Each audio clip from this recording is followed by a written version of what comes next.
அண்ணா அந்த வண்டி ஏறலண்ணா.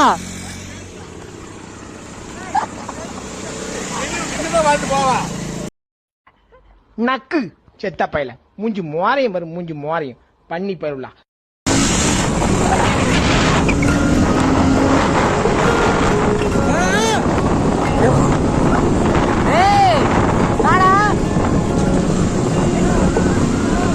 யாரியா நிதிஷ் வண்டி ஏறுதா இல்லையா?